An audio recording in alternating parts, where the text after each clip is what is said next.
Moving on to the fourth question, which will be posed to Bernard Carvalho. Is it Carvalho? Carvalho. You got it. You got it, guy. Mine's Har-U, so that's spelled Har-Jews. We're in the same thing. Bernard, with the decline of the sugar industry and declines in the housing market, as well as other sectors of the economy, does development of tourism resorts and timeshares take on a different emphasis? Development in general for me, my understanding of development would be it's obvious that we cannot stop development, we cannot overdevelop, but we can surely best manage development and look at ways that we can truly work closely with our planning department and seeing how we can truly manage growth on our island. As far as the vacation rentals, as far as working closely with hotels, I think that side is already moving forward. I believe that we have enough. We need to do a better job at looking at our general plan and seeing where we should be growing, where not. The general plan has a lot of information in there that we as a county should be following and working closely with. I believe that development as a whole needs to be well balanced and managed in a way that it services the people of this island. It's a balance between business, it's a balance between jobs, it's a balance between providing economic strength for our island. And so, working within the county again, I believe, through our planning department, and really looking at where we need to support that department in how we move forward in planning for our island is important to me. And as mayor, I commit to looking very closely at that particular department and seeing how we can truly make a difference there as we move forward in addressing the growth on our island. Thank you.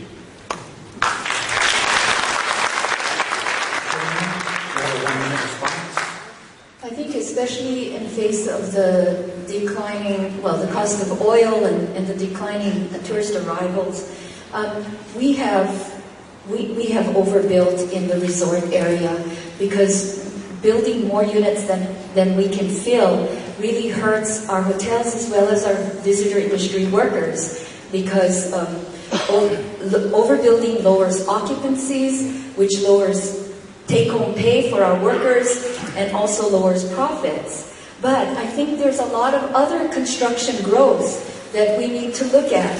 And I would encourage such growth: affordable housing, green buildings, government buildings and facilities, such as sewer treatment plants, water tanks, bus shelters around the island, road repaving, sidewalks, shared paths, recycling and reuse facilities. There's a lot of growth that we do need, and that's where we should concentrate.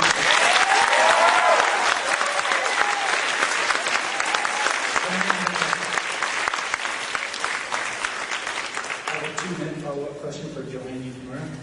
Joanne, what does the general plan have to do with anything? What does the general plan have to do with what? With anything. That is a very good question. The general plan is supposed to be the guiding document for how we grow on this island. And it's a very important document that way if it is done well. If it is just put together like a term paper, as we have been doing in some of our community plans, where we just go through this road process, create a committee, and then go on interminably, and then finally get a plan, but it hasn't really considered all the issues and helped to integrate the issues. Yes, we want economic growth. Yes, we want environmental protection. But how are we going to do both? Because we need to do both. If the plan doesn't address those things, then it's really hard to implement, because all it is a big wish list. A good plan will help integrate these things. It'll really have citizens grapple with the issues. It'll have good information about the consequences of the choices that we make in the general plan.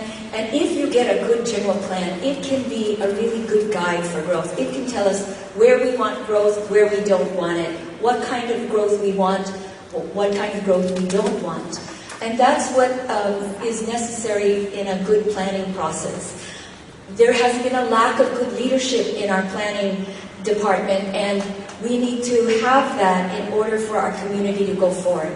And then you can tie permits to the planning process and implement the plan, because that's been part of our problem, that these plans have sat on a shelf and there hasn't been good implementation. And that is where the rubber meets the road, and we will be able to determine the kind of community we want for our children and our grandchildren.